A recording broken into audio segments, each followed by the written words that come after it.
Yes guys, how's it going? Welcome back to a new video and a bit of an impromptu video, and with news that is not the greatest, if I'm being perfectly honest. Reports coming out this evening that following the brand new Anthony Gordon contract signed for another 5 years, really nailing down some key players. We saw Joe Linton sign a new deal not so long ago. Who's next on the list? Isak? Well, reports coming out this evening that Isak currently has no interest in signing a new deal with Newcastle United. And we'll get into that. We'll talk about how long's currently left on his deal. Does he need a new deal? We'll talk about teams that he's being linked with as well, because and why he may not currently have interest in signing a new one. Hope you guys are all enjoying your week. I haven't been on for a while, so we'll address that first. Well, it was the international break, bit of a build-up going into the Brighton game, and I was in Dublin for the weekend. Had a cracking time on a stag do. Found somewhere that showed the football at 3 o'clock kickoff, I know, so found somewhere to watch the game. What happens? We lose to Brighton. So, yeah, on what I hoped would be quite a big build-up going in against the Brighton side, ahead of playing Chelsea away this weekend, Chelsea at home on Wednesday, Arsenal the game after. I think that Brighton game where, I'll be honest, the likes of Gordon and Isak could have had 3 goals each, but didn't score. We lost the game. I do feel like it's kind of put a pin in the Newcastle balloon in the last kind of week or so. Other than the Gordon contract, things have been a little bit flatter. I'm hoping, that we can really kick on and get some points on the board. And you could turn around and say, well, Isak could do with scoring some goals himself. Obviously, he's had a bit of injury trouble. But leading into this one, as I say, there's been a few kind of comments online of what's kind of rattling around in the background.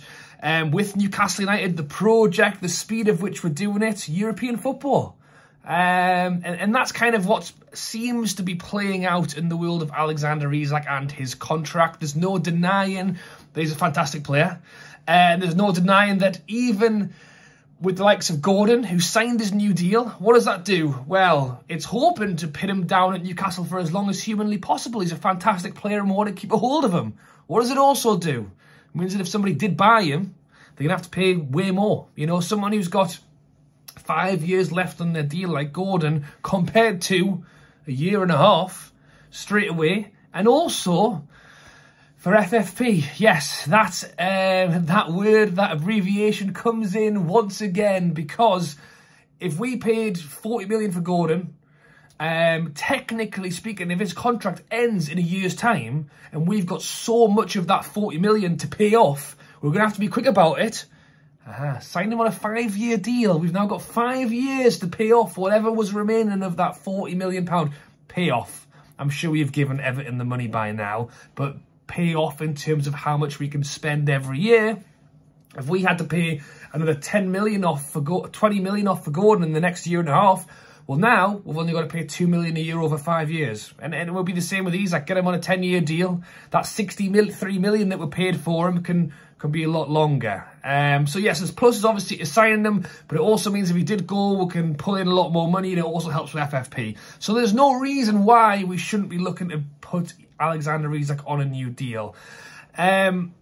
However, reports coming out are that Isak is not currently interested in the deal. Now, let's be honest, Isak has 3.5 years left on his deal. So if this isn't panic mode, as it can sometimes come across, Isak is still a Newcastle player, and if we want to keep him for the next 3.5 years and tell him, you know what, you're not going anywhere, mate, then that's totally our prerogative to do so.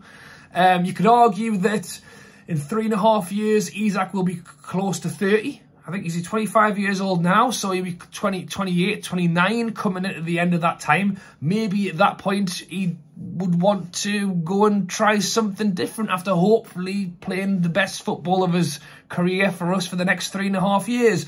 But it would seem that the reasoning behind it is what I've said already, European football. And the speed of which Newcastle United are developing with this project. And the fact that he is already one of Newcastle's highest earners. I think it makes sense that Newcastle would want to put him on a longer deal, but how much did Newcastle actually have in the bank? Isak could be like, well, I want you to double what I'm getting paid now. And Newcastle will be like, well, we actually can't really do that. We'll offer you an extra 5, 10k on top of your contract, and we'll add an extra 2 years on it. But we aren't going to offer you, we're not going to go from 120 grand to 150 or whatever, because I just don't think right now, until it's all kind of comes together. If we had Champions League football, if we had regular Champions League football, if we were finishing higher and getting the sponsors and to have the sponsors, having Champions League makes us more attractive to the sponsors. So it is kind of all a bit of an amalgamation of a lot of things to kind of take us to where we want to go. And I think for Isak and his people, you know, because there's always somebody in the background, agents or even family, you know what they want to do. Possibly for him right now, he just feels that he wants to see how things play out. It was a little different with Gordon because his contract was a lot shorter. I think Isak can possibly have the extra year to see what happens next. And I think for Newcastle, we shouldn't necessarily worry about it. You know, the hope is that in a year, we can be in some form of Europe. You know, that is the big aim this season. It may not be Champions League, but to be in a form of Europe at the end of this season going into next, to help keep the likes of Isak, Bruno and, well, Gordon signed his new deal. But as I say, even if we didn't get Europe, we don't have to sell Isak. But this is the trouble, though. How many years will Isak and Bruno and possibly Gordon as well give to Newcastle if we don't keep getting into European football or Champions League football? Because that's what he'll have his eyes on. That is the top and bottom of it. I think there's factors there that his contract's already long enough. You know, I think Newcastle will probably always be interested in discussing longer contracts with a player like Isak. But I think for him, he's probably trying to play the smart move in his eyes is, let's just see what happens. Now, you could turn around to me and go, well, Rob, if he wants to play Champions League, maybe he should have scored some goals on Saturday. And I will agree with you. But that isn't... It's clear that Isak has a lot of interest. And I would argue that we paid 63 million for him. I think we could look to break the 100 million mark on the likes of an Isak. The injury stuff is a little bit of what may hurt that. But yeah, it's an interesting one. I don't know. I don't want to press the red button and self-implode over this one, because at the end of the day, it is kind of paper talk. It is reports right now. And I think it's understandable to some degree. I think he already has a long deal on his hands already. And I don't think that if he said, I want an extra 100 grand to put an extra 2 years on, I don't think Newcastle would agree either. I think we're kind of in a bit of a pass at the moment until... And I think the more worrying thing would be not even contract related. It would just be that if we don't get Champions League this season, that he'll be kind of turning around to Newcastle going, look, if we're not hitting Champions League, I'm not going to sign an extension. If you want to make some money back off me, I'll sit here for another 2 or 3 years and I'll play for you. And, you know, this is between me and you. You know, hopefully in the next 2 or 3 years, we will have Champions League football, and this whole conversation will be kind of muted and lost.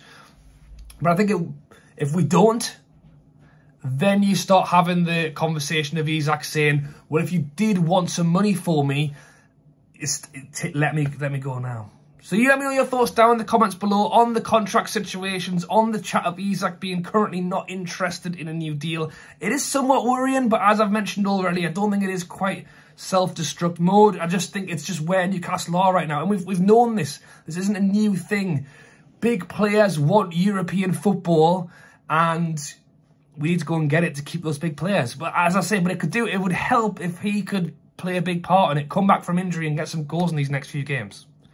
Thanks for watching, guys, and likes and comments down below. Obviously, we've got the game this weekend, so there'll be no doubt reaction to that one. Fingers crossed we can get what is 3 very tough games in a row, 2 league, 1 cup, off to a good start. Thanks for watching, and I'll catch you later.